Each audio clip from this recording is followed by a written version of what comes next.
The millionaire dined alone at the same humble restaurant every night until the waitress said 3 words that changed his life forever. Before we start the story, leave in the comments what city you're watching from, and at the end, don't forget to rate this story from 0 to 10. Enjoy the story, everyone. Dorian Briggs dined alone every night. Not at restaurants with international ratings. Not in penthouses overlooking the Pacific Ocean, where executives toasted million-dollar contracts with champagne that cost more than an average family's rent. Dorian Briggs, despite being the founder of one of the largest technology companies on the West Coast and having a bank account that would make any accountant cry with emotion, dined every night at the same neighborhood restaurant in Los Angeles. A place called the Salt Corner, which ironically always got the amount of salt wrong in everything. The place had wooden tables so worn they seemed to have survived at least 2 world wars and a hurricane. The menu was plastic-coated and sticky. The air had a permanent smell of fried food that settled into clothes like a tenant who doesn't pay rent. And the television in the corner was eternally stuck on a sports channel that nobody watched, but nobody had the courage to turn off. It was perfect. At least for Dorian. Every night, at 7:42 p.m., because Dorian was the type of person who arrived at specific and strange times, he would walk through the door, wave to no one in particular, and sit at the same table. Table number 7. Right corner.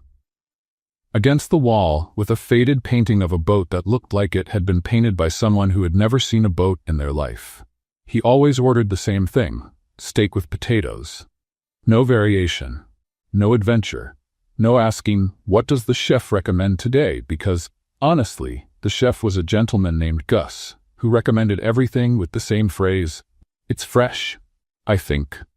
And then Dorian would eat in silence. He chewed as if he were calculating algorithms between one forkful and the next. He looked at his plate as if the potatoes were investment spreadsheets. And when he finished, he left a generous tip, waved to no one again, and disappeared into the night like a very well-dressed ghost. The restaurant staff already had their theories. Marcy, the assistant cook, swore he was an undercover international spy. Look at that man's posture. Nobody sits that straight unless they've been trained for interrogations. Gus thought he was a romantic widower who had lost his wife at that table and couldn't move on. "It's poetic," he would say, cleaning a pot with dreamy eyes.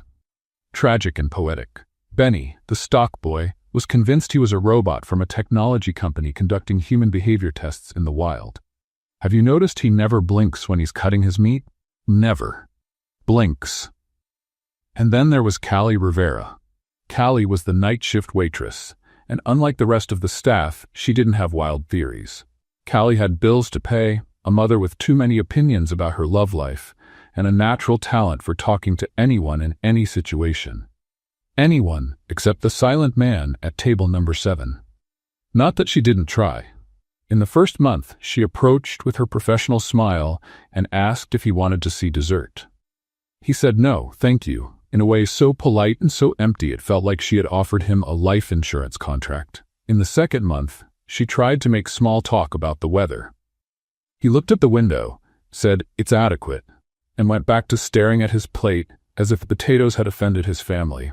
In the third month, Callie gave up. And so it went. 8 months of silent dinners, generous tips, and absolutely no human interaction that lasted more than 7 seconds. Until that night. It was a Thursday.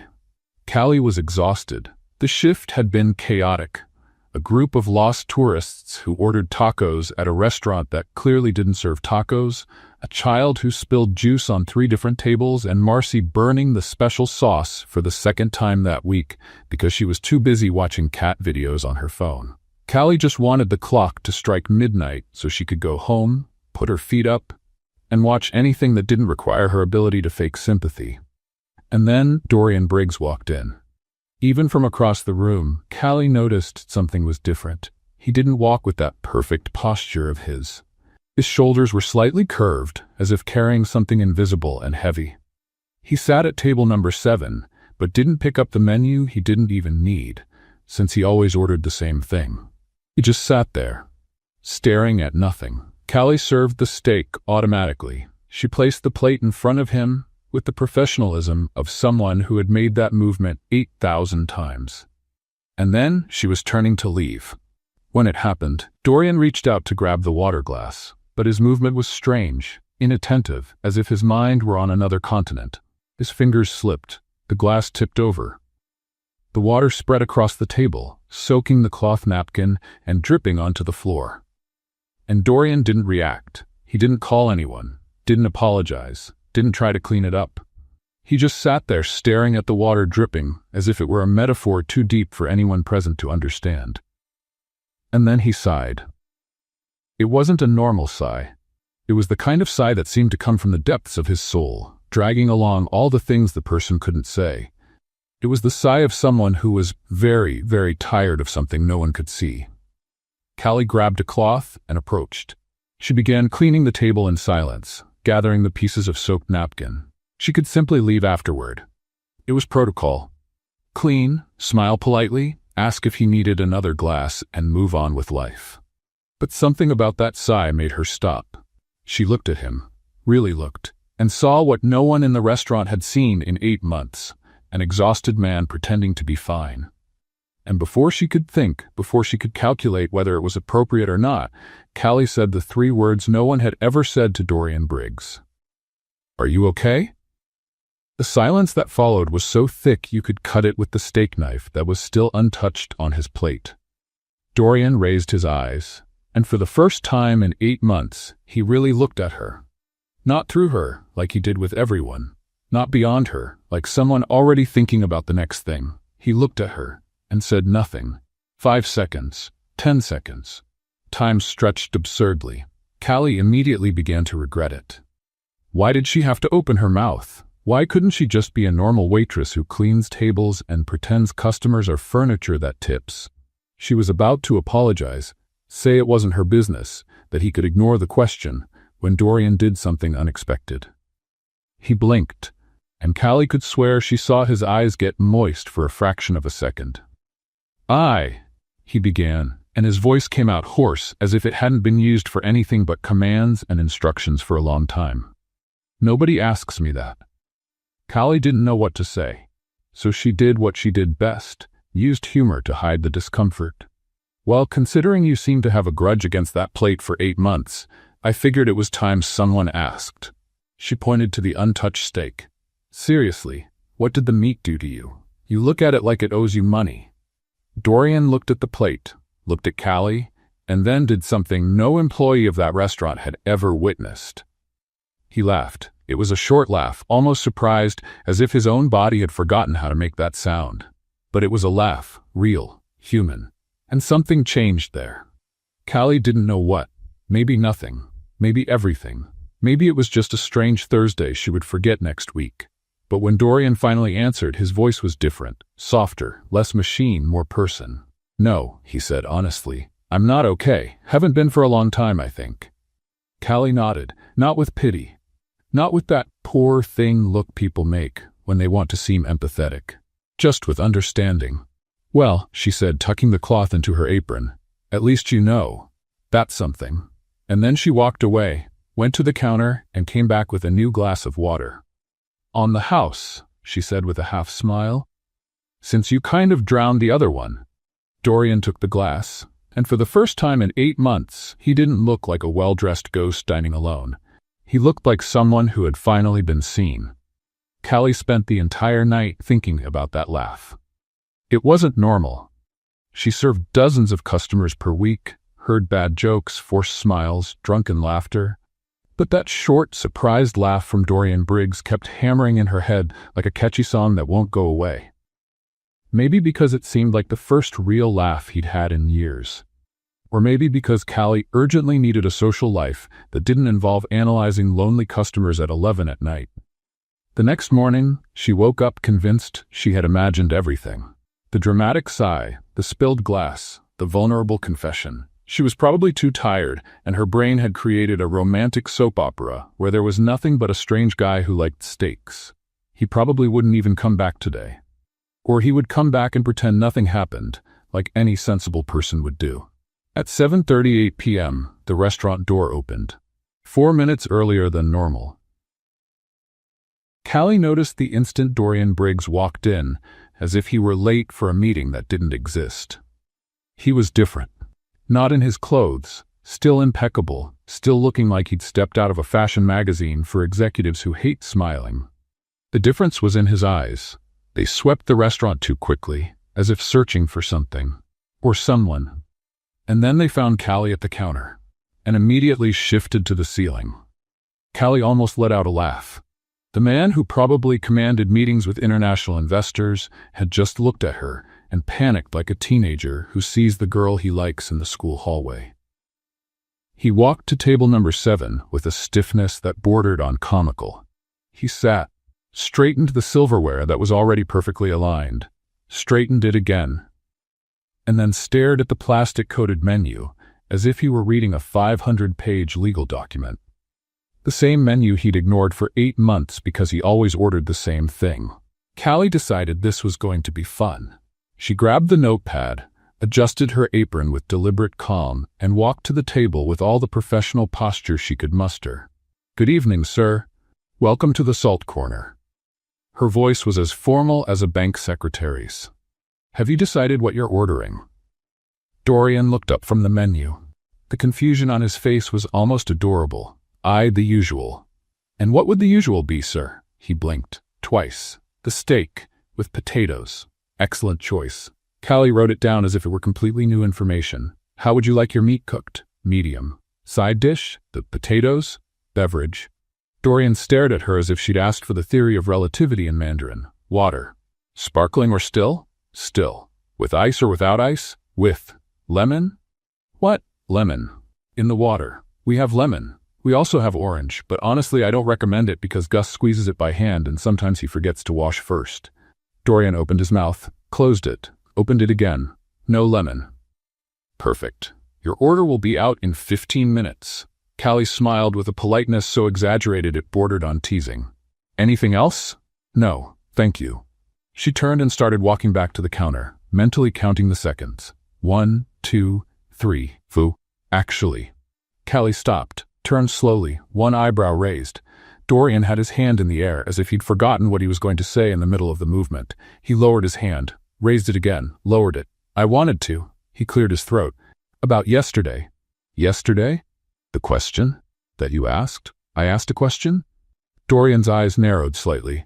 "You know you did." Callie tilted her head, feigning confusion. "Sir, I ask many questions. It's part of the job. What will you order? Want the check? Are you okay?" She paused on the last item with perfect timing. "They're all routine questions." Dorian was silent for a moment, and then to Callie's absolute surprise the corner of his mouth curved, almost a smile, almost. "Are you always like this?" "Like what?" "Annoyingly clever?" "Only on days that end in Y." This time, Dorian laughed, for real. A short laugh, almost choked, as if his body was still unaccustomed to the sound. But it was real. Callie felt something strange in her chest. A small, stupid victory that shouldn't mean anything. She approached the table again, but this time without the notepad, without the professional barrier. "Look, I don't know what's going on in your life." Her voice was softer now, more honest. "And honestly, it's none of my business. But you've been coming here for 8 months, sitting alone, eating in silence, and leaving as if this restaurant were a teleportation portal to a dimension where feelings don't exist." Dorian didn't respond, but he also didn't look away. It was progress. "Yesterday was the first time you seemed human." She shrugged. "I found it interesting, that's all." The silence between them was different now. It wasn't that polite emptiness from before. It was the kind of silence that happens when two people are deciding whether to keep pretending or not. Dorian broke first. "I don't know how to do this." "Do what?" He made a vague gesture with his hand, encompassing the table, the restaurant, her. "Talk, without a reason." Callie blinked. "Without a reason? Without an agenda, without a goal, without a defined endpoint? You mean, talk just to talk, like normal people do?" "I'm not a normal person. Clearly. Normal people don't align their silverware 4 times before eating." Dorian looked at the silverware. They were perfectly parallel. 3 times, he corrected. "It was 4. I counted." Another almost smile. Callie was starting to enjoy collecting these. She pulled out the chair across from him and sat without asking permission. Dorian looked momentarily alarmed, as if she'd just violated some invisible protocol. What are you doing? Sitting. Shouldn't you be working? My break started 2 minutes ago. It was a lie. There were 20 minutes until her break. I'm going to teach you something, Dorian. He froze when he heard his own name. How do you know my name? Your credit card. Kali rested her elbows on the table. You leave an absurd tip every night. I pay attention to these things. Dorian seemed unsure whether to be flattered or concerned about the amount of information she had about him. The thing I'm going to teach you, Kali continued, is that conversation doesn't need a goal. You can just talk about nothing, about everything, about the fact that the painting back there looks like it was painted by someone having an existential crisis. Dorian turned to look at the faded boat painting. It really is terrible, he agreed. Gus bought it at a garage sale for $3. He thinks it's abstract art. That's abstract? That's a crime against aesthetics. Dorian let out a low laugh, and then, as if he'd finally made a decision, his shoulders relaxed. Just a little. But Kali noticed. I don't know the last time someone cared to ask if I was okay, he said, his voice lower. People assume that I'm busy, that I'm focused, that I don't need anything because I have resources. Resources, Kali repeated. Is that what rich people call money? It's how rich people avoid talking about loneliness. The weight of that sentence hung suspended between them. Kali didn't have a joke for that. Sometimes honesty doesn't need a clever response. Well, she said finally, getting up, your steak is going to get cold if I keep sitting here being amazing. But tomorrow you can tell me more about how being rich is hard. I promise to fake sympathy. Dorian watched her walk away. Kali? She stopped. Thank you for asking. Kali smiled over her shoulder. Don't thank me yet. Tomorrow, I'm going to make you try Gus's apple pie. And then you'll know what real suffering is. She disappeared into the kitchen, leaving Dorian alone at table number 7. But for the first time in a long time, alone didn't feel so definitive.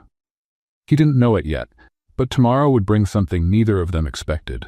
A broken-down van, a pair of ruined shoes, and the exact moment when everything would truly begin to change. The restaurant's van chose the worst possible moment to give up on life. Kali was in the middle of the intersection of Figueroa Avenue and 7th Street, sweating as if she'd run a marathon, pushing alone a white van that weighed approximately the same as her hopes of one day owning her own car. The vehicle had died without warning, right in the middle of 5 o'clock traffic, and now horns were honking in chorus while drivers shouted things she pretended not to hear. Come on, you old tin can, Kali muttered through her teeth, pushing with her shoulder. I swear if you don't move, I'm selling you to a junkyard and buying a bicycle. The van didn't move. Obviously. Cars swerved honking. A taxi driver shouted something about her blocking the entire city. A lady in a red sedan made a not-so-nice gesture with her hand. Kali was about to accept her fate of being run over by collective frustration when she heard a familiar voice behind her. Do you need help? She turned her head, still leaning against the back of the van, and nearly choked. Dorian Briggs was standing on the sidewalk, impeccable gray suit, shoes that probably cost more than her rent, leather briefcase in hand, and an expression of genuine concern that seemed completely out of place in that scene of urban chaos. What are you doing here? Kali asked, breathless. Coming out of a meeting. He pointed to a mirrored building behind him. What are you doing? Dancing the tango with a van. What does it look like I'm doing? Dorian looked at the vehicle, looked at her, looked at the traffic that continued honking, and then, to Kali's absolute shock, he put his briefcase on the ground and began taking off his jacket. What are you doing? She repeated, helping. In that suit? It's just clothing. It's a suit that probably costs more than my college. You went to college? That's not the point. Dorian folded the jacket with surgical care, because apparently he couldn't do anything in a relaxed way, and placed it on top of the briefcase. Then he rolled up the sleeves of his white shirt and positioned himself next to her at the back of the van. Ready, he said, as if announcing the start of a corporate presentation. Kali stared at him. Have you ever pushed anything in your life? I've pushed difficult decisions in board meetings. That doesn't count. It's surprisingly physical when shareholders disagree. She let out an involuntary laugh. Okay, Tycoon, on the count of 3. 1, 2. They pushed together. The van moved approximately 3 centimeters. Wow, Callie said with sarcasm. Impressive. This thing weighs a ton. It's a delivery van. What did you expect? A motorized bicycle? They pushed again, 5 more centimeters. Dorian was starting to turn red, and Callie noticed with satisfaction that he wasn't used to physical effort that didn't involve pressing elevator buttons. Are you okay there? She teased. Want a break? A glass of imported water? I'm fine, he responded between heavy breaths. You look like you're having a heart attack in slow motion. That's motivational, thanks. Another push. The van finally started to gain momentum, rolling slowly toward the side of the street. Callie steered while Dorian pushed with a determination she had to admit was somewhat admirable. And then it happened. Dorian's foot slipped on a puddle of oil that neither of them had seen. He lost his balance, his arms spun in the air like an out-of-control windmill, and he fell to his knees right in the middle of the dirt. The silence lasted exactly 2 seconds. Callie looked at him, at the suit's knees stained with oil, at the expensive shoes now decorated with urban mud, at the expression of absolute horror on Dorian's face as he processed what had just happened, and she started to laugh, not a polite giggle. A full-blown laugh, the kind that makes your eyes water and your stomach hurt. This isn't funny, Dorian said, still on the ground. It's very funny, Callie managed to answer between laughs. You fell, like a penguin, on ice. Penguins are graceful. You weren't. Dorian looked at his own hands, now covered in dirt. And then, something unexpected happened. He started to laugh too. A low laugh at first, almost embarrassed. But it grew, fed by the absurdity of the situation, until the two of them were there, she leaning against the van, he kneeling in the dirt, laughing as if the world didn't exist. Callie extended her hand to help him up. Come on, Tycoon, before someone takes a picture and you become internet news. Dorian accepted her hand, and the moment their fingers touched, something changed. The laughter died down slowly, replaced by a sudden awareness of closeness, of her hand in his, of her eyes on his. Callie let go of his hand quickly, as if she'd touched something too hot. The van, she said, clearing her throat. We need to finish pushing. Right. The van. They finished the job in silence, Rat finally parking the problematic vehicle in a side spot. Callie leaned against the side, catching her breath, while Dorian tried to clean the dirt from his hands with a tissue that clearly wasn't up to the task. Thank you, she said, and there was something genuine in her voice now. For the help. You're welcome. You didn't have to do that. Ruin your expensive suit, fall in the dirt, become a walking comedy. I know. Callie studied him for a moment. Why did you do it then? Dorian stopped cleaning his hands. The question seemed to have caught him by surprise. Because you needed help, he said simply. And I was here. The silence that followed was different from the previous ones, heavier, more honest. Callie crossed her arms, an invisible shield going up. In my experience, nobody helps without expecting something in return. What experience is that? Life. She shrugged, but there was a shadow in her eyes. Everyone wants something, Dorian. Always. He watched her for a long moment. I don't want anything. Everyone says that. I'm not everyone. You made that clear when you aligned your silverware 4 times. 3. 4. His almost smile was back. And despite herself, Callie felt the corners of her own mouth curving. Your suit is ruined, she said. I have others. What a waste. It was worth it. The phrase hung suspended between them, loaded with meanings neither of them was ready to explore. Callie moved away from the van, adjusting her dirty apron. I have to get back to the restaurant. Gus is going to make me pay if this van doesn't show up with the deliveries. I can give you a ride. In your millionaire car? With all this dirt? The seats are leather, easy to clean. Callie hesitated, and then shook her head. Thanks, but no. I'll call for a tow truck. She started walking but stopped and turned. Hey, Dorian? Yes? If you show up at the restaurant tonight, I'll let you eat for free, to make up for the suit. You can't do that. You're not the owner. Gus owes me 3 weeks of overtime. He can handle a steak. She winked and disappeared around the corner, leaving Dorian standing next to the broken van, with his ruined suit and a smile he couldn't erase. That night, he showed up at the restaurant at 7:32 p.m., 10 minutes earlier than normal. And for the first time, he didn't sit at table number 7. He sat at the counter, right in front of where Callie worked. Callie almost dropped her tray when she saw Dorian sitting at the counter. Not at table number 7. Not in the dark corner where he'd been hiding for 8 months. At the counter, 2 meters from her, looking directly at where she worked as if it were the most natural thing in the world. "You're in the wrong place," she said, approaching cautiously. "Am I?" "Your table is over there." She pointed to the corner. "Number 7. Horrible painting, your comfort zone." "I thought I could change." "Change? You? The man who orders the same dish for 8 months? People change. In 3 days?" Dorian shrugged, and there was something almost mischievous in his eyes. Callie didn't know if she found it charming or concerning. "You said I could eat for free today," he reminded her, "to make up for the suit." "I did say that, didn't I?" "You did." Callie sighed, looked at the clock. There were 20 minutes left until the end of her shift, and Gus was already putting away the pots in the kitchen. An idea came to her mind, a probably stupid idea. "Come with me," she said. "Where to?" "Do you want the free dinner or not?"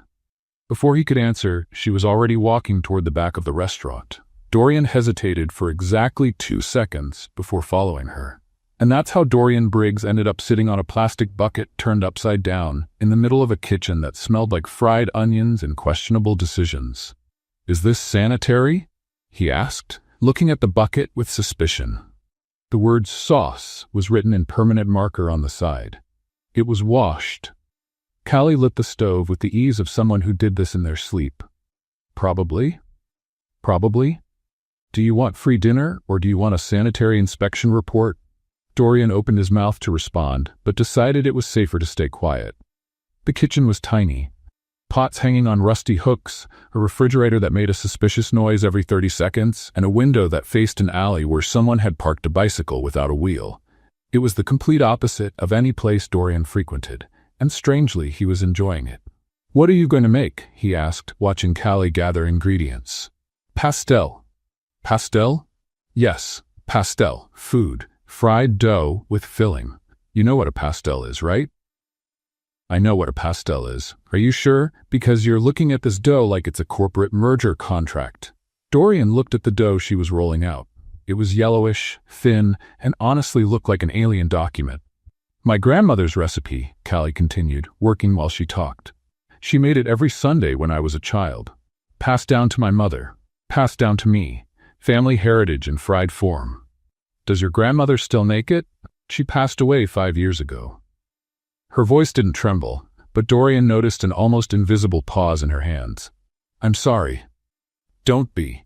She lived to 87, danced salsa until 85, and died in her sleep after eating 3 pastels. Callie smiled. "If I have half her luck, I'm already ahead." She placed the filling in the dough with practiced movements, folded the edges, and dipped the pastel in the hot oil. The sizzle filled the kitchen. "And you?" she asked without looking at him. "Family dinners?" The silence lasted too long. Callie turned to look at him. Dorian was staring at the floor as if the cracks in it were fascinating. "Dorian?"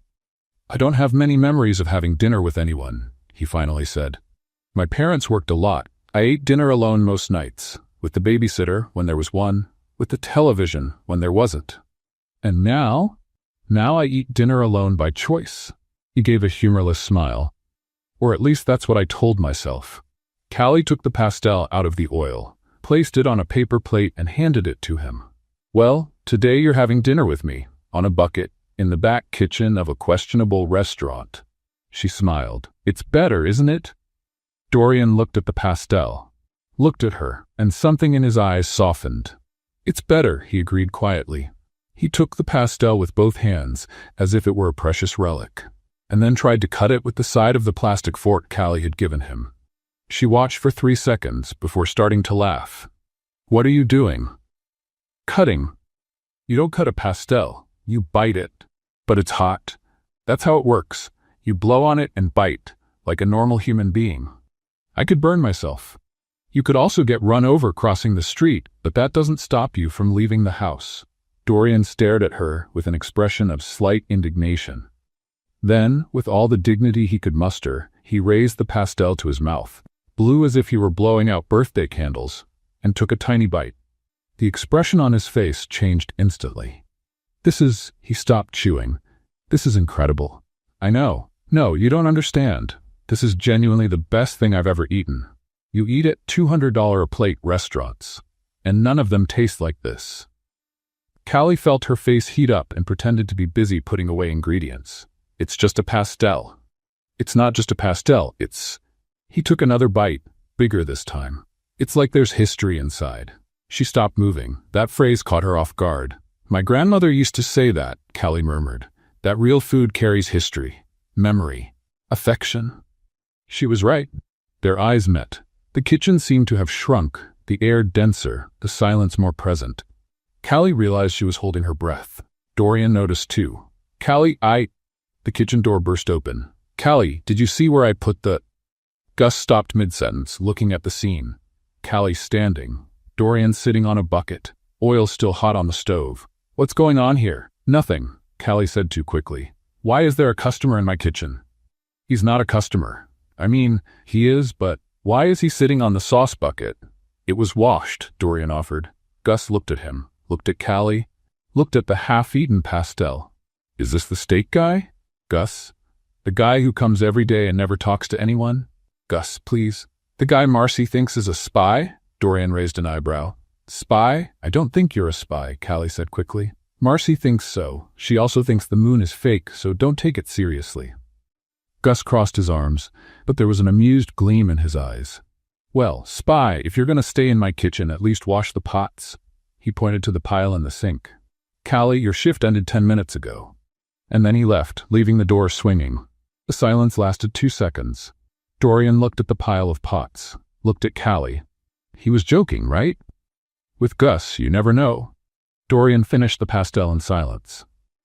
When he was done, he stood up from the bucket with impressive dignity for someone who had spent 20 minutes sitting on a sauce container. Thank you, he said, for dinner, for the story, for showing me that food can be more than nutrition. Wow, what a tycoon phrase.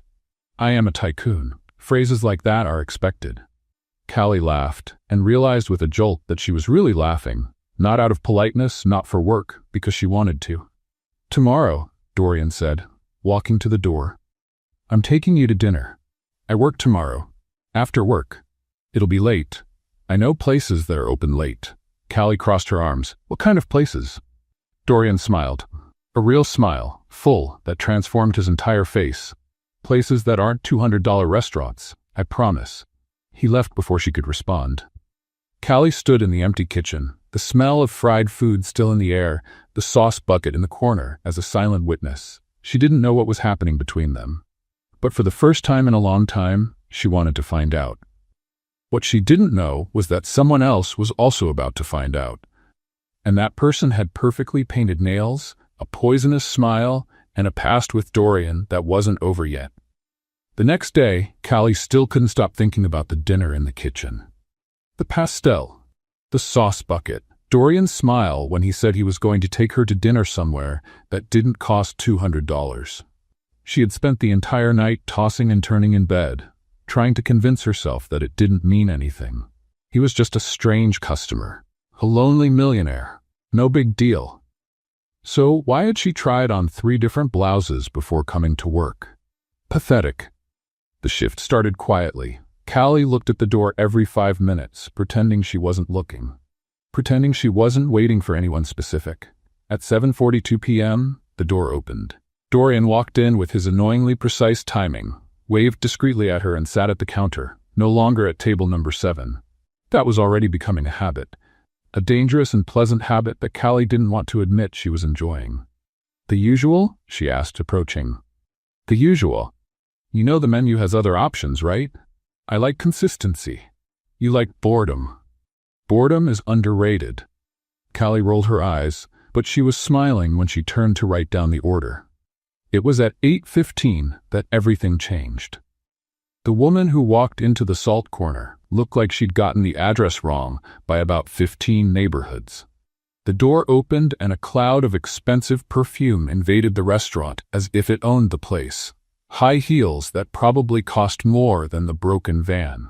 blonde hair so perfectly styled it looked computer-edited, and a tight red dress that screamed "Look at me" in at least 7 languages. All the customers stopped eating. Gus almost dropped a pot. Marcy, in the kitchen, whispered, "My God, it's a celebrity," loud enough for everyone to hear. The woman walked through the restaurant as if she were on a runway, her eyes sweeping each table with a mixture of disgust and scientific curiosity, as if she were studying a rare species of insect. And then her gaze stopped on Dorian, who was sitting at the counter, right in front of Callie. "Dorian." Her voice was high-pitched, musical, and completely fake. "I knew I'd find you here." Callie saw the color drain from Dorian's face. Not from surprise, from something worse. From recognition. "Brielle," he said, and the name came out like a bad medical diagnosis. "Darling." Brielle approached and planted a kiss in the air near his cheek, the kind of kiss rich people give when they don't really want to touch anyone. "It's been so long. You completely disappeared from the social circuit. People are talking." "I've been busy." Clearly. Her eyes slid to Callie with the subtlety of a snake assessing a mouse. "Busy with new hobbies." Callie kept her expression neutral. Years of work as a waitress had taught her how to deal with unpleasant customers. Smile, nod, pretend you're not imagining pouring soup in their lap. "Can I help you with something?" Callie asked with rehearsed professionalism. "Menu? Water? Map to the right neighborhood?" Brielle blinked. Once, twice. "Sorry, you are?" "The waitress." "Oh." Brielle's smile widened in a way that didn't come close to reaching her eyes. How lovely. Dorian always had such a generous heart for the working class. Callie felt her jaw lock. "Brielle," Dorian said in a warning tone. "What? I'm complimenting." Brielle sat on the stool next to him without being invited. "It's beautiful to see you connecting with ordinary people. Very humble of you." "I'm an ordinary person," Callie said. "I work, pay bills, watch bad shows on weekends. Nothing too exotic." "I'm sure you're not." Brielle crossed her legs with studied elegance. "So, you and Dorian are friends?" The pause before friends was loaded with insinuation. "Customer and employee," Callie responded. "It's a complex relationship based on exchanging food for money. Very advanced."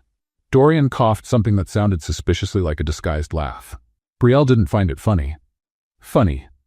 She tilted her head, studying Callie like someone evaluating a clearance item. "You know, I've seen this before. Waitresses, secretaries, assistants, they all think they'll be the exception. That they'll win the Prince Charming's heart by serving French fries." "Brielle, that's enough," Dorian said, his voice harder now. "I'm being honest, darling. Someone needs to be." She turned her venomous gaze to Callie. "Don't take it personally. It's just that you're not exactly his type. Dorian frequents charity galas, dinners with senators, events in Malibu. You frequent." She looked around the restaurant with disdain. "This." Callie rested her elbows on the counter and smiled. "You know what I find fascinating?" Brielle raised a perfectly drawn eyebrow.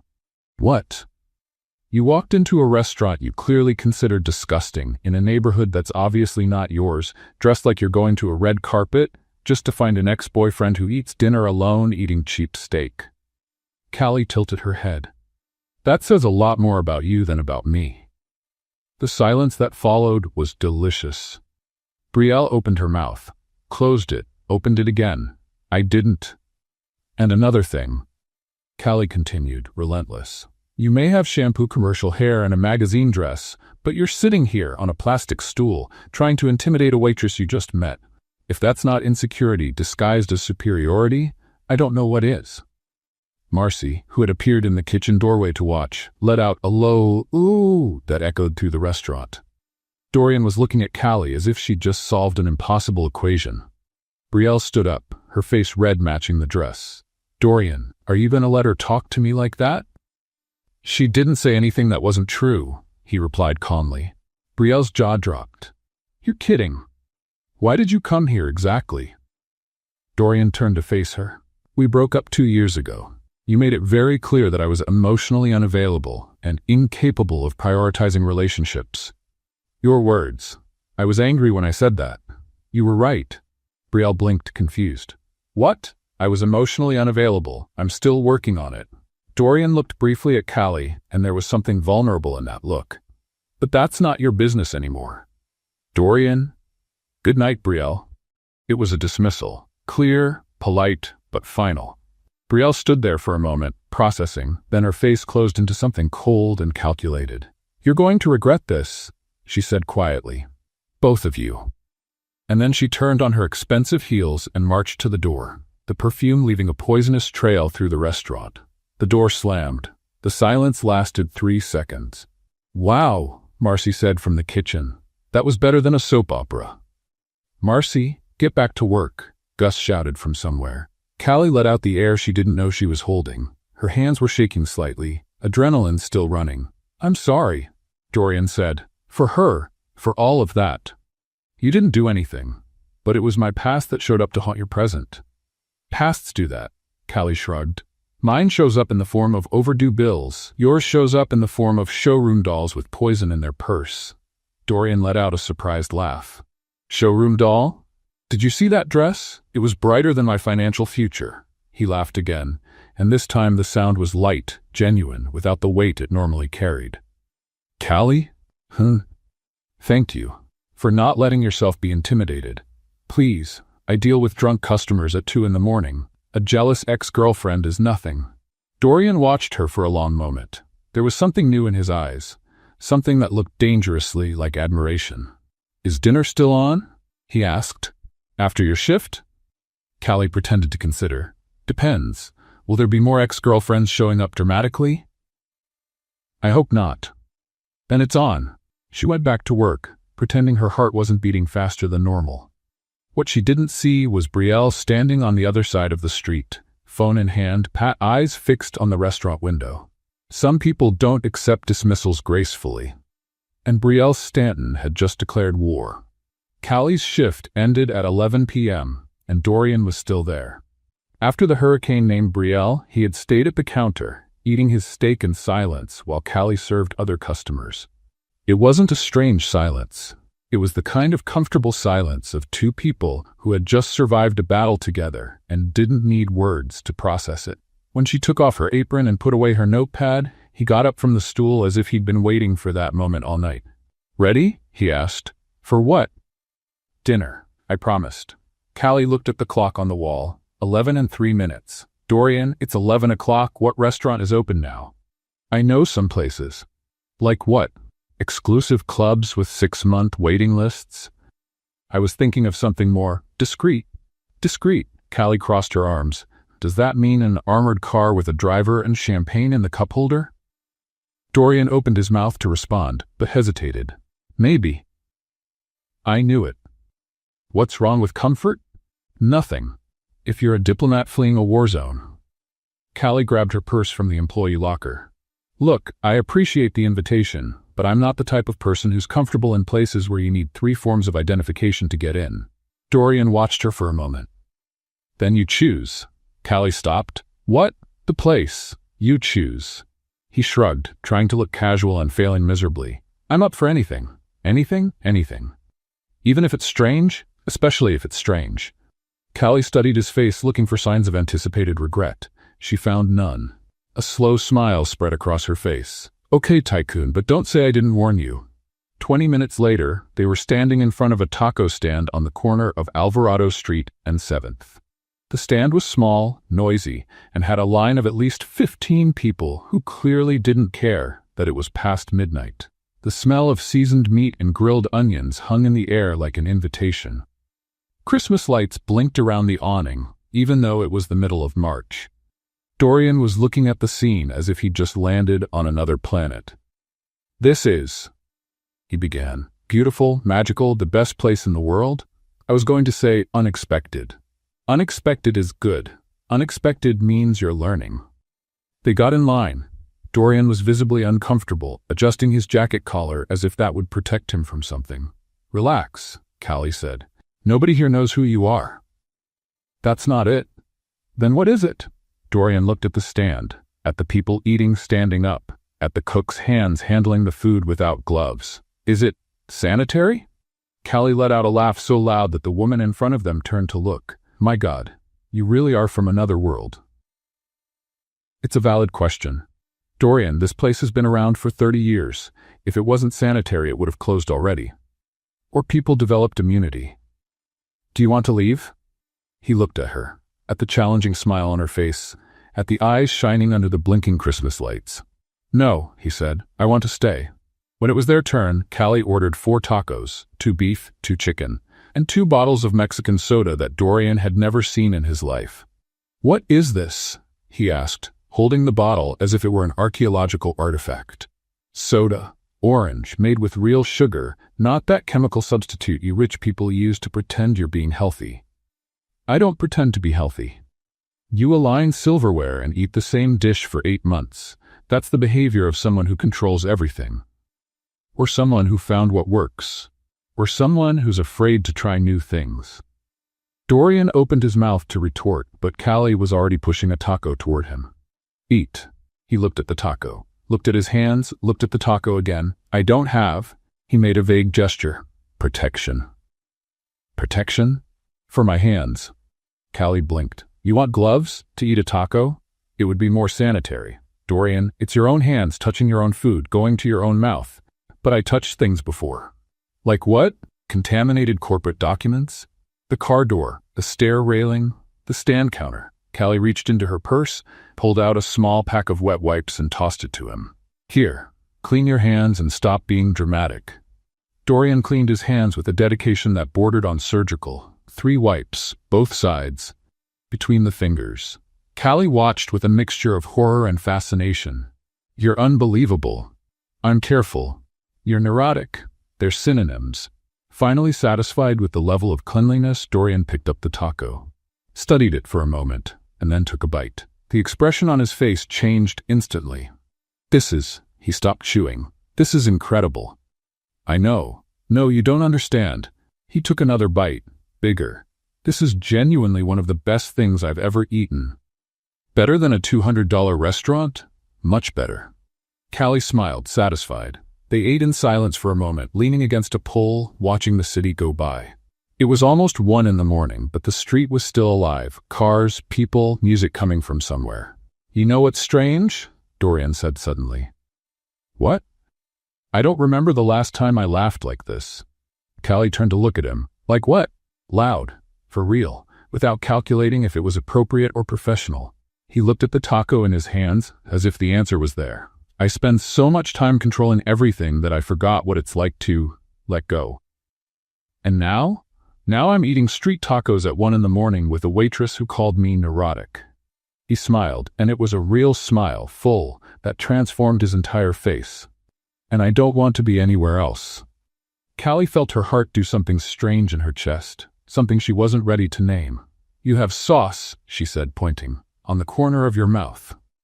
Dorian tried to wipe it, but missed. "Did I get it?" "No." He tried again, missed again. Before she could think, Callie reached out and wiped the sauce with her thumb. The touch lasted 2 seconds, maybe 3, but the air between them changed completely. Dorian stood still, his eyes fixed on hers. Callie realized too late what she had done. The intimacy of the gesture, the closeness. She pulled her hand back as if she'd been shocked. "There," she said, her voice strangely hoarse, "clean. Thank you."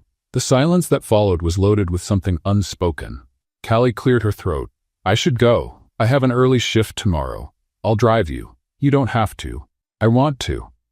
They walked to his car, which was parked 2 blocks away, probably costing more than the entire taco stand. The ride to Callie's apartment was silent, but not uncomfortable. When she got out, Dorian rolled down the window. "Callie? Thank you for tonight, for showing me that there are things beyond what I knew."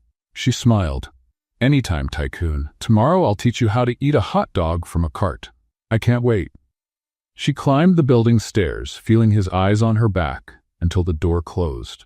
What neither of them knew was that, a few miles away, Brielle Stanton was awake, scrolling through Callie's social media profile, putting together a plan that would make them both wish they'd never met. Callie didn't notice when it became routine. It just happened. The night after the tacos, Dorian showed up at the restaurant at 7:42. The next night, at 7:38. The following one, at 7:25. It was as if he were testing his own limits, arriving earlier and earlier, staying longer and longer. And the strangest part? He didn't always eat. "Are you going to order something?" Callie asked on the 5th consecutive night, standing in front of him with the notepad in hand. I'm still deciding.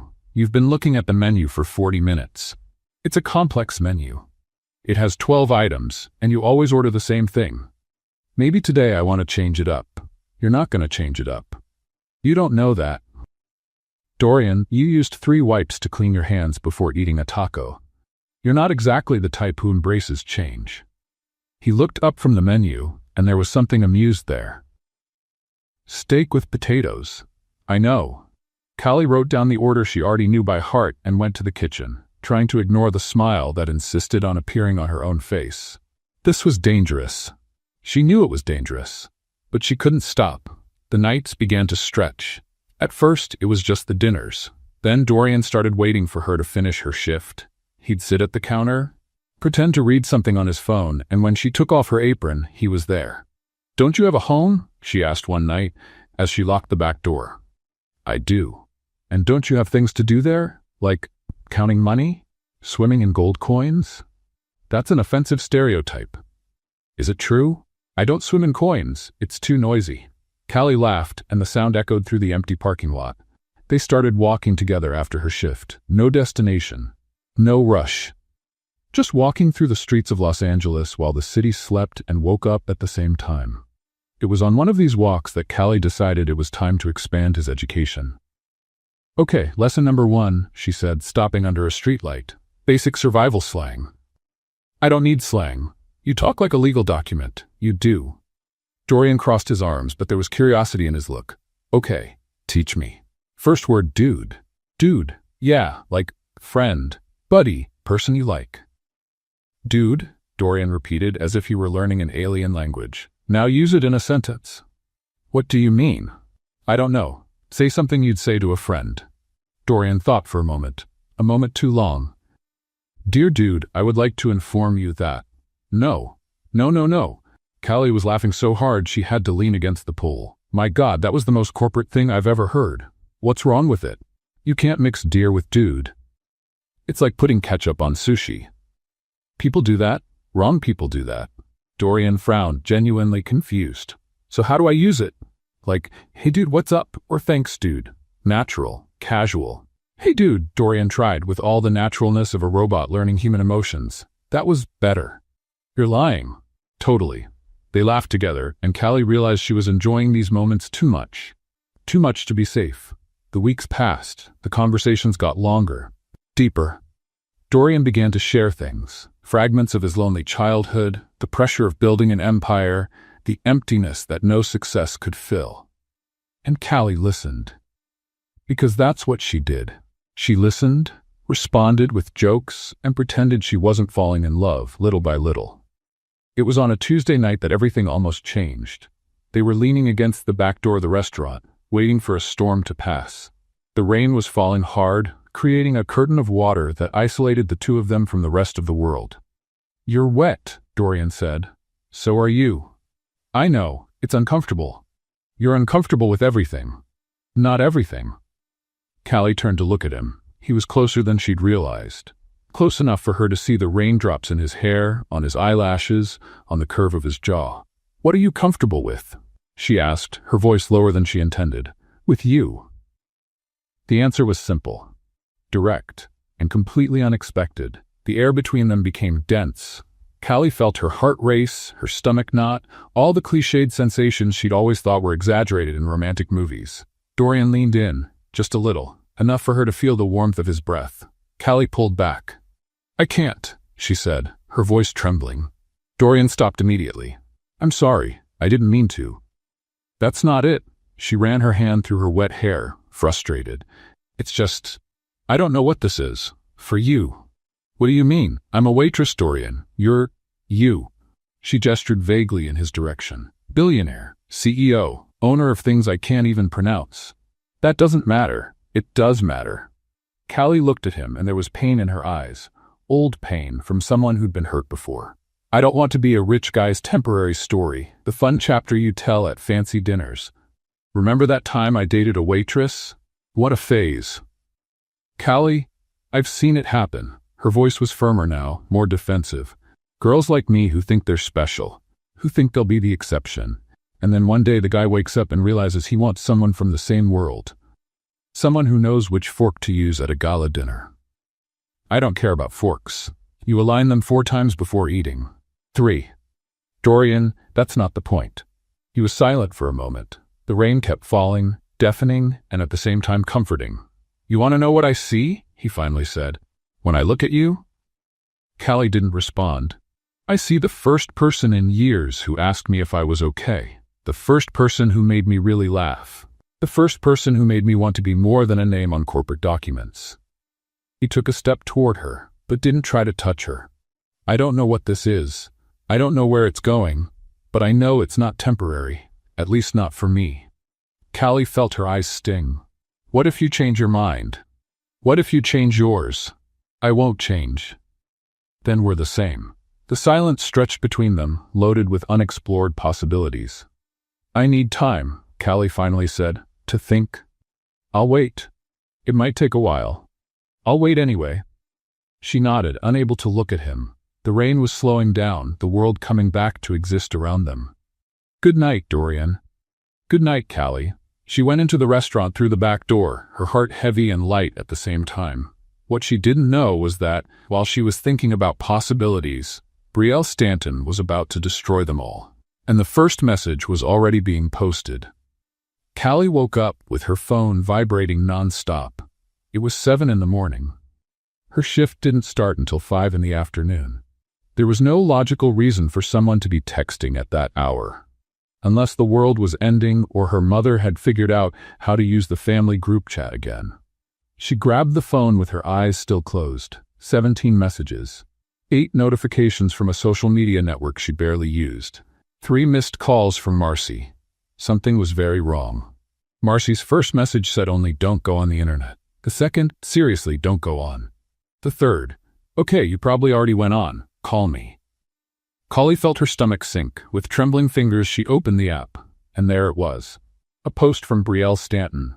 Verified, 200,000 followers, with a photo of Callie taken from far away, probably that night at the restaurant. The text said, "Waitress hooks billionaire by serving French fries. Is it love or investment? Some people will do anything for social climbing." 1,200 comments, 4,000 shares. Callie dropped the phone on the bed as if it burned. When she arrived at the restaurant at 4 in the afternoon, an hour early because she couldn't stay home, chaos had already set in.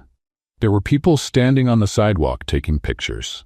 A woman with a huge phone asked if she was the billionaire's waitress. A guy in a cap offered $50 for an interview. Callie walked past everyone without responding, her face burning. Inside the restaurant wasn't any better. Gus was behind the counter with an expression that mixed concern and discomfort. Marcy came running as soon as she saw her. "I tried to warn you," she whispered. "That woman is a monster." "I saw. Customers won't stop talking about it. Table 4 asked if you can autograph their napkin." "What?" I said no, but Table 7 wants to know if Dorian is coming today and if they can take a picture. Callie closed her eyes for a moment, trying to breathe. "Where's Gus?" "Hiding in the kitchen. He doesn't know how to deal with drama. Said he's staying there until this craziness passes."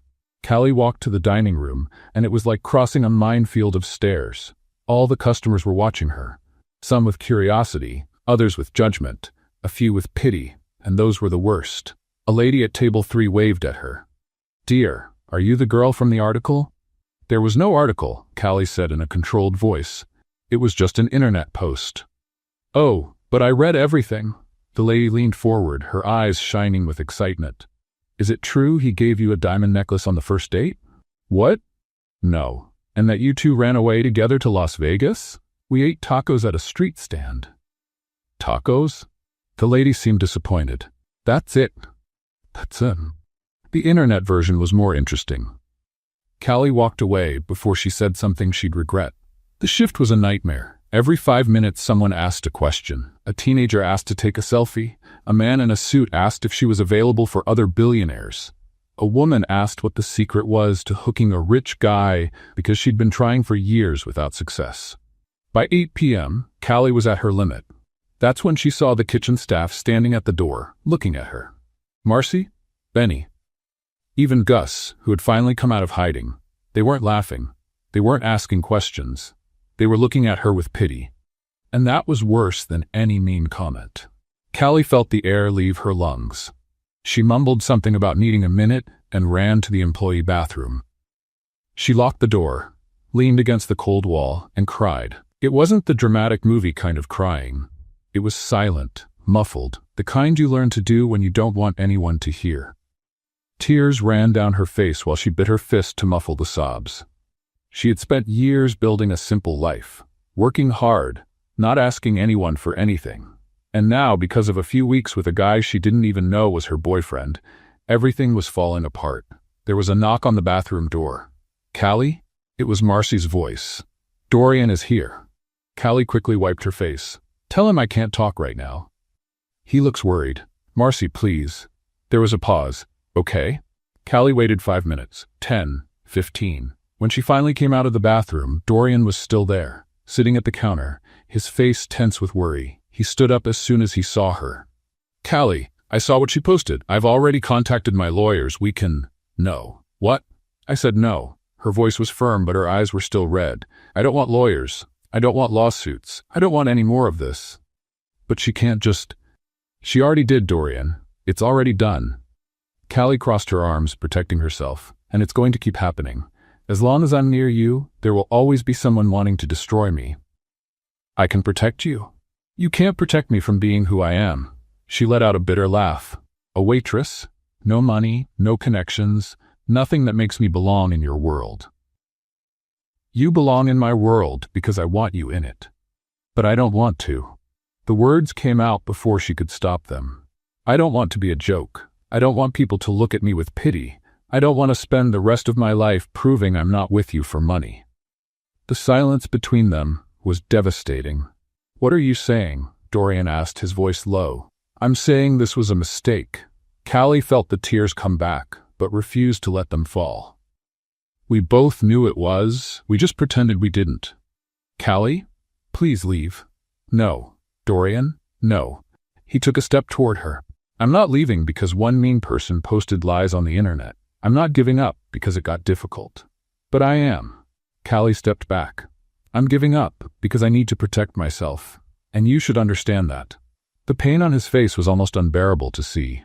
You don't have to do this alone. I've always done everything alone. She forced a smile that didn't reach her eyes. Why would it be different now? Callie turned her back and returned to the dining room, leaving Dorian standing in the hallway. She didn't look back. She couldn't. Because if she did, she would change her mind. And changing her mind meant getting hurt even more. What she didn't know was that Brielle was just getting started. And the next move was going to hit not just Callie's heart, but Dorian's entire company. 3 days, 72 hours, 4,320 minutes. That's how much time had passed since Callie sent Dorian away. She knew because she was counting, not intentionally. Her brain simply refused to stop doing the math, like a broken clock that can't forget the last time recorded. The restaurant had returned to normal. The curious onlookers had left. Brielle's post had been swallowed by the next internet scandal, and life went on. Callie served tables, smiled at customers, pretended everything was fine. Table number 7 remained empty every night. It was on the 4th night that everything changed again. Callie was cleaning the counter when Marcy came running from the kitchen, phone in hand and eyes wide. You need to see this. If it's one more thing about me on the internet, I swear, it's not about you, it's about him. Marcy turned the phone screen. It was a business news site, one of those Callie would normally ignore. The headline read, Tech company CEO accused of leaking confidential documents to competitors, and below a photo of Dorian. Callie's stomach dropped. Is this true? I don't know, but it's everywhere. Callie took Marcy's phone and started reading.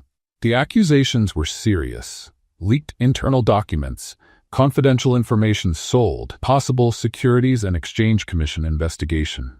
Shareholders were demanding answers. The company was in crisis. And in the middle of all this, a sentence that made Callie's heart stop. Internal sources suggest the leak may be connected to the CEO's recent personal relationships. Recent personal relationships, her. This is a lie, Callie said, more to herself than to Marcy. He wouldn't do this. Are you sure? I am. And she was. Despite everything, despite the pain and confusion, she knew Dorian. He was many things. Controlling, neurotic, obsessed with aligning silverware, but he wasn't dishonest. Someone is setting him up. The following days were strange. Dorian didn't show up at the restaurant, didn't text, didn't call. It was as if he'd evaporated from the face of the earth, which, considering he was in the middle of a corporate scandal, made sense. But the silence hurt more than Callie wanted to admit. She tried to convince herself it was better this way, that she had ended everything precisely to avoid this kind of situation. That distance was protection. But at night, when the restaurant was empty and she was alone cleaning tables, the emptiness at table number 7 seemed to scream. It was on the 6th night that something interesting happened. 2 men in suits walked into the restaurant at 9 p.m. It wasn't uncommon. Executives sometimes showed up for a quick dinner. But these two had something different. Nervous looks, low voices.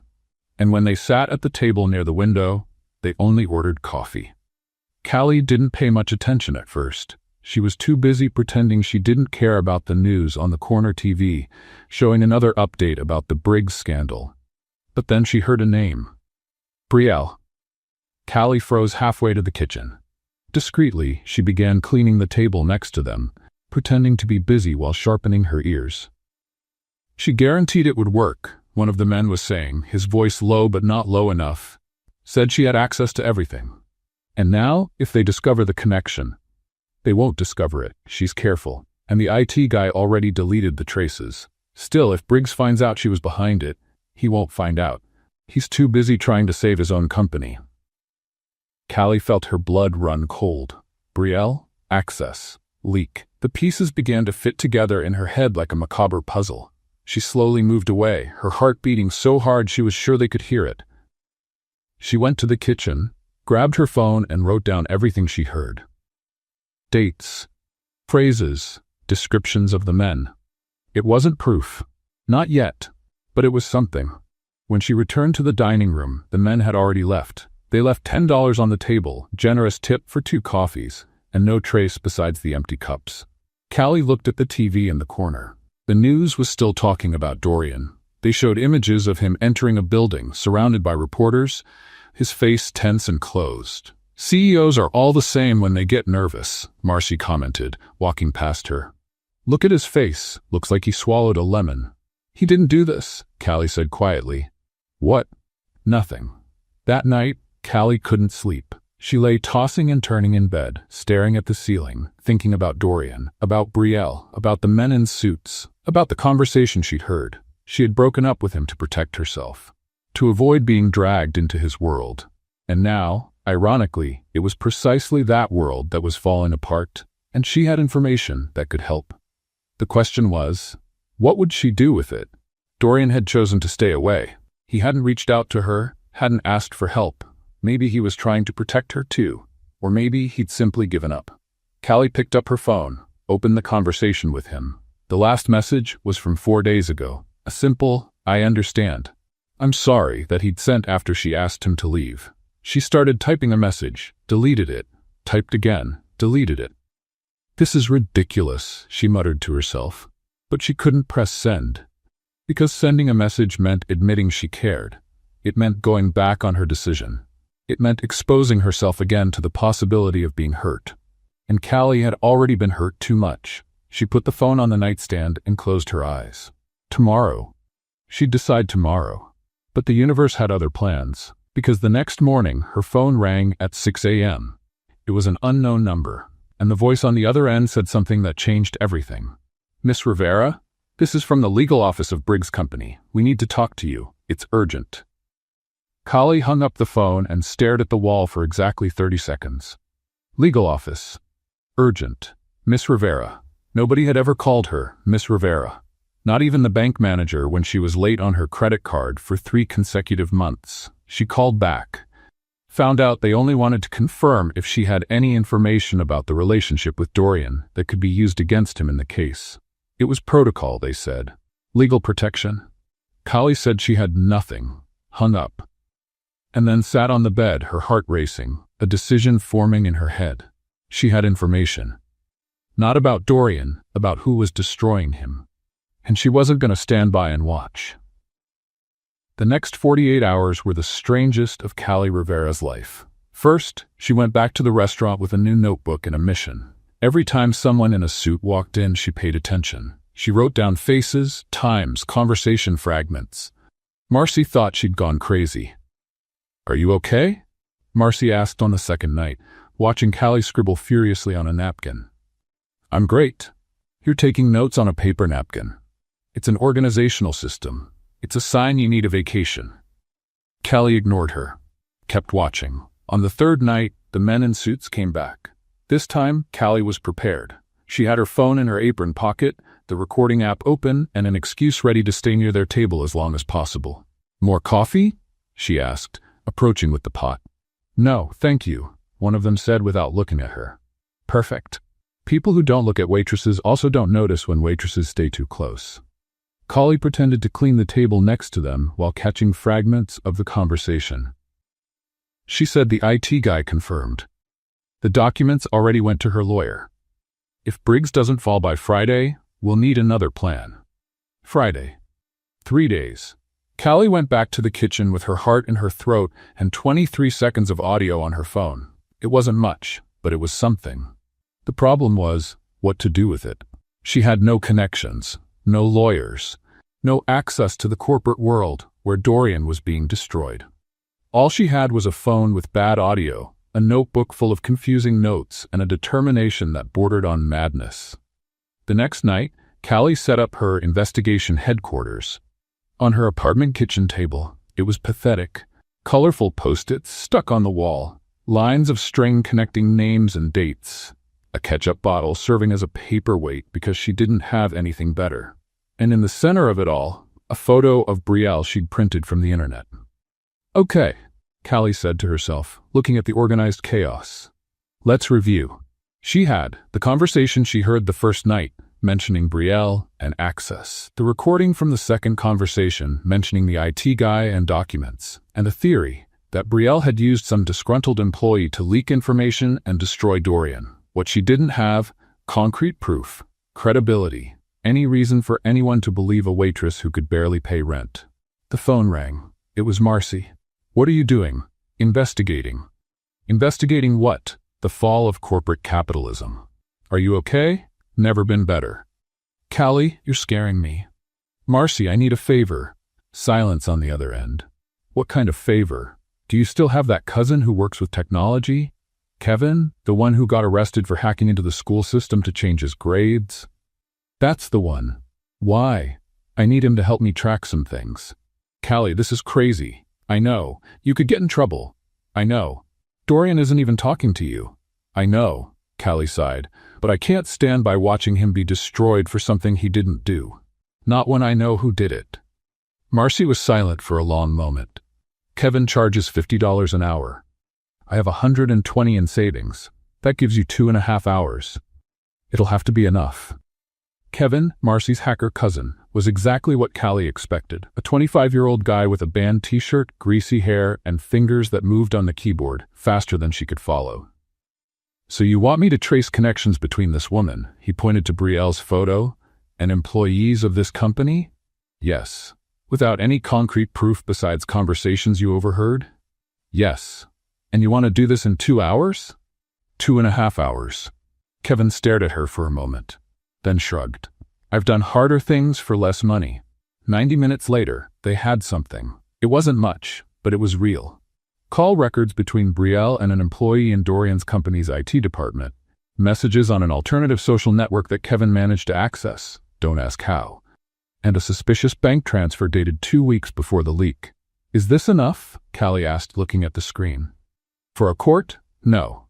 Kevin leaned back in his chair. "To cause trouble? Maybe." Cause trouble. It was better than nothing. Callie spent the entire night organizing everything. Printed documents, made copies, created a presentation on her phone that looked like it had been put together by a 10-year-old, but contained real information. At 6 in the morning, she was ready. Or at least she thought she was. "You're going to do what?" Marcy asked when Callie called to say she wouldn't be coming to work. "I'm going to a press conference." You weren't invited to any press conference. I know. Callie? Marcy, I have to do this. If it doesn't work, at least I tried. If it works, she took a deep breath. If it works, maybe I can fix some things. You're in love with him, aren't you? Callie didn't answer. She didn't need to. At 9 in the morning, she was standing outside the hotel where the press conference would take place. She held a folder full of documents, wore the most professional outfit she had, a black blouse and pants that didn't have a hole, and tried not to get sick from nerves. Reporters entered through the lobby. Cameras, microphones, important people. And in the middle of all this, a waitress with improvised evidence and a crazy plan.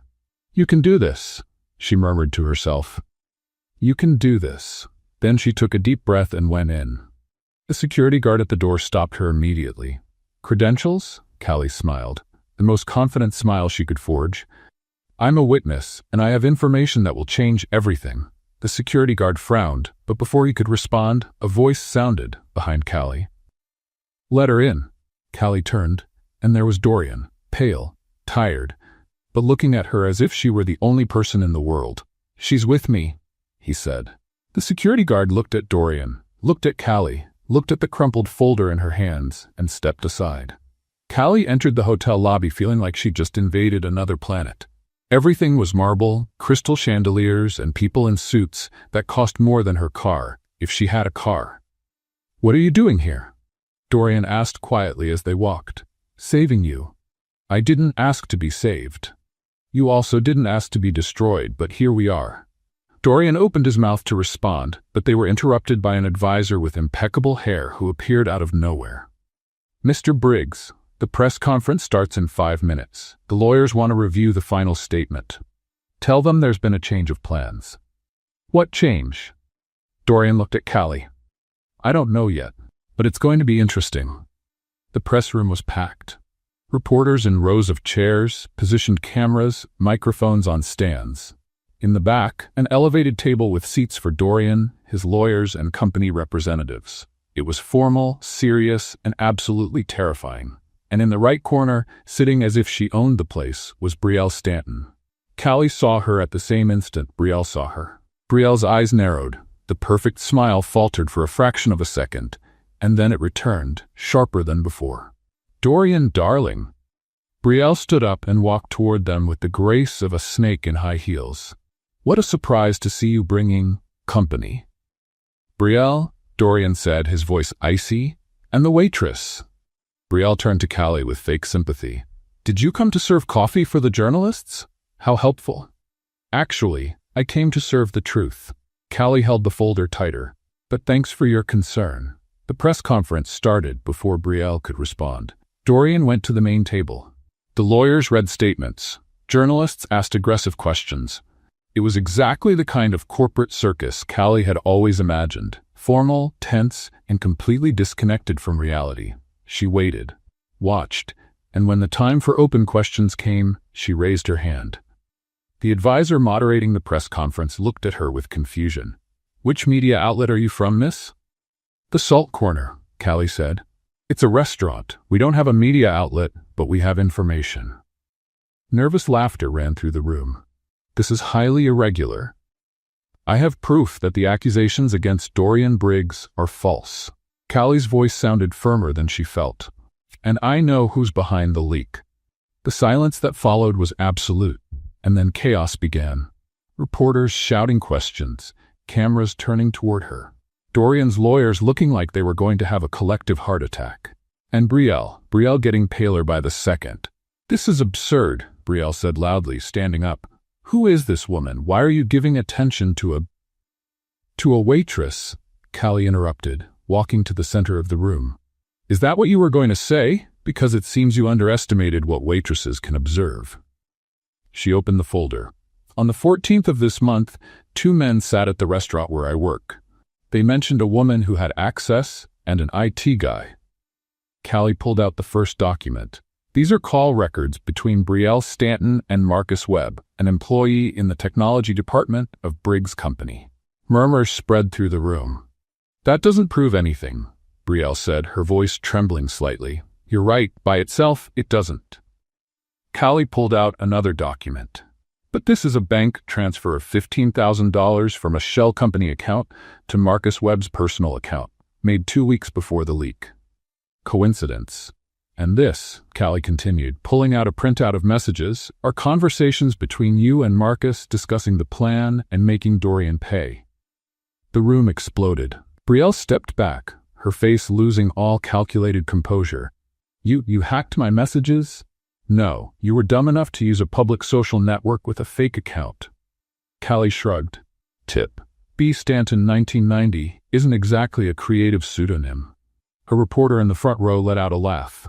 This is a lie, Brielle shouted, looking desperately at the lawyers, at Dorian, at anyone who could save her. She's making this up. It's revenge because I exposed her.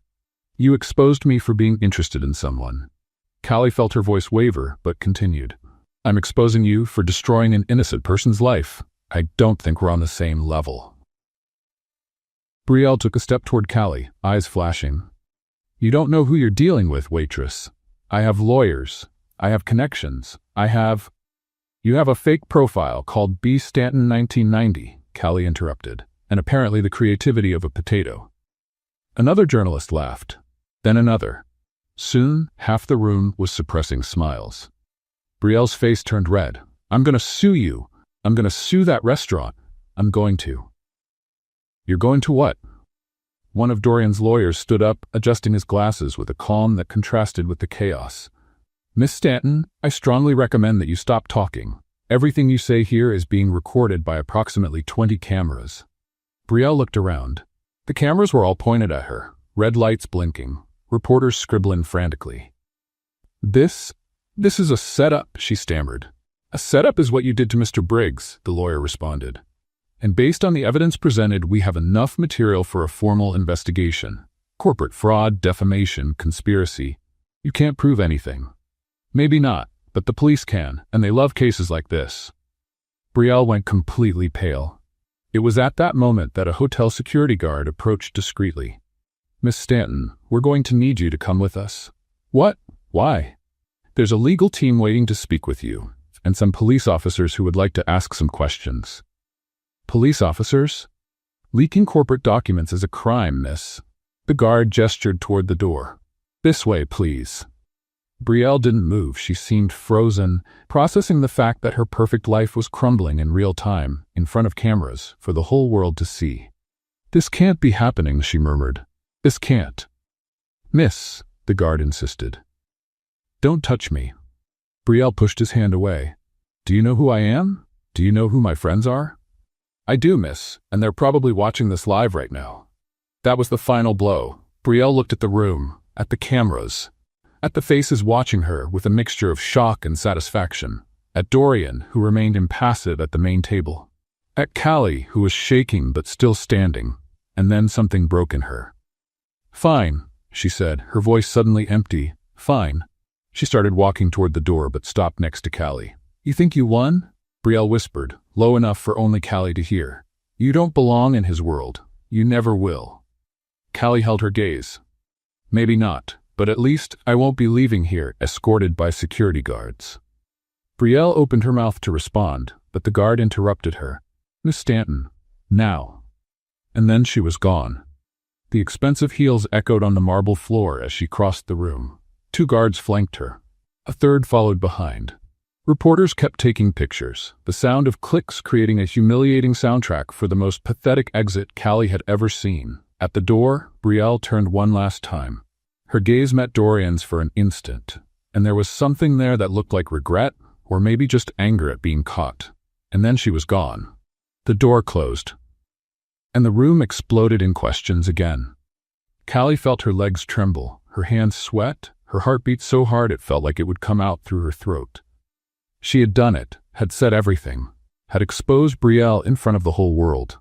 And now the whole world was looking at her, a waitress, in the middle of a press conference, holding documents that probably wouldn't hold up in a real court. Fear hit her like a cold wave. What if she'd made a mistake? What if Brielle managed to get away with everything? What if she had just destroyed her own life for someone who wasn't even with her anymore? Callie began, her voice failing, and then Dorian stood up. He walked toward her slowly, ignoring the lawyers trying to hold him back, ignoring the reporters shouting questions, ignoring the advisor who looked about to faint. He stopped in front of Callie. "You did this for me," he said, low enough for only her to hear. "You would do it for me," she responded. "If things were the other way around, I would. Then we're even." Dorian smiled, that rare, full smile that transformed his entire face, and then he turned to the reporters. "You want a statement?" His voice was firm, clear, completely different from the defeated man who had entered that room. "Here it is. I was sabotaged. By someone I trusted, by someone I thought I knew, and I almost lost everything. My company, my reputation, my dignity." He looked at Callie. "But the person who saved me wasn't any lawyer, wasn't any crisis advisor, wasn't any image consultant. It was a waitress from a neighborhood restaurant who saw something wrong and decided to do something right, without asking for anything in return, without expecting recognition, just because it was the right thing to do." Callie felt her eyes sting. "Dorian, I've spent my whole life building things," he continued, his voice softer now. "Companies, fortunes, reputations, but I never built anything that truly mattered. Until I met her." He took Callie's hand in front of all the cameras. "I love this woman, and I don't care if the whole world knows." The room exploded in camera flashes. Someone in the back shouted, "This is better than a soap opera." A reporter dropped his microphone. Dorian's advisor finally fainted, or at least looked like he was going to. And Callie stood there, holding a billionaire's hand in the middle of a media circus, not knowing whether to laugh or cry. "You just declared love at a press conference," she said. "I did, in front of cameras, many of them. This is going to become a meme, probably. You're terrible with timing, I know." Dorian smiled. "But do you love me anyway?" Callie looked at him, at the tired eyes, at the crooked smile, at the man who had been as broken as she was. "I'll think about it," she said. But she was smiling when she said it. And somewhere, being escorted to an interrogation room, Brielle Stanton was discovering that expensive heels don't help much when you're being investigated by the police. 6 months later, Callie still couldn't believe what she saw. The salt corner had changed. Not completely. It still had the wooden tables, the familiar smell of home cooking, and the horrible boat painting that Gus refused to take down. But now the walls had a fresh coat of paint. The chairs didn't creak anymore, and there were delicate lights hanging from the ceiling that made everything look like it came out of a movie. Dorian had renovated the entire restaurant, not to transform it into something fancy or pretentious, just to make it the best version of itself. "You're smiling to yourself again," Marcy said, passing by her with a tray. "I'm not." "You are. That silly smile of someone who's in love." "I don't have a silly smile." "You do, and it's getting worse." Callie threw a napkin at her, but she was laughing.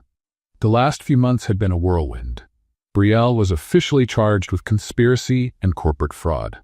The trial was still ongoing, but Dorian's lawyers were confident.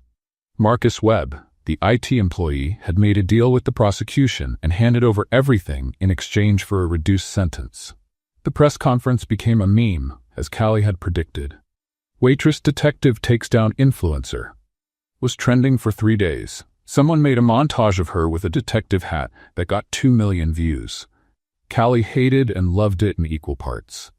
But the most important thing was that things between her and Dorian were in a strange limbo. They saw each other almost every day, talked for hours, laughed together, but neither of them had put a name to what it was, until that night. The restaurant closed early. Callie thought it was strange. Normally they stayed open until midnight on Fridays, but Gus said something about electrical maintenance and sent everyone home. "Aren't you going?" Marcy asked, grabbing her purse. "I'm going to finish cleaning some things." "At 8 p.m.? I like organization." "You're lying." "Totally." Marcy rolled her eyes, but she was smiling when she left. Callie was alone in the restaurant. The lights were lower than normal. Candles, since when were there candles, illuminated the tables, and there was music playing softly. Her heart started beating faster. "Dorian?" she called. "In the kitchen." Callie walked to the back, pushing the door open, and stopped. Dorian was there, wearing an apron, covered in flour, with an expression of absolute concentration as he tried and miserably failed to fold pastel dough. "What are you doing?" she asked. "Cooking." "You don't know how to cook?" "I learned." "When?" Over the last 3 weeks. He looked at her and there was flour in his hair, on his eyebrow, on the corner of his nose. I watched tutorials. Tutorials for what? How to make pastel. He pointed to the deformed dough. It's not going very well. Callie looked at the dough. It looked like it had been attacked by a bear. That's... She tried to find a kind word. Creative. It's horrible. It's horrible, she agreed, laughing. Why are you trying to make pastel? Because you said it was your grandmother's favorite dish, and I wanted to do something special. Callie's heart squeezed. Dorian? Wait, let me finish. He took a deep breath, visibly nervous. I had a plan, a rehearsed speech. I was going to serve dinner, light more candles. What happened to the plan? I burned the first pastel, and the second, and possibly started a small fire on the third. You started a fire? Small, very small. Gus helped put it out. Gus was here? He was my instructor. Dorian paused. He said I'm the worst student he's ever had. Callie started to laugh. A laugh that came from deep within, that made her eyes water. You're unbelievable, she said. I know. Dorian smiled, and even covered in flour, he'd never looked so handsome. But I wanted to do this right. He walked toward her, stopping a few inches away. Callie, these last few months have been the best of my life. And I know we never defined what this is between us. We just were together. No labels, no pressure.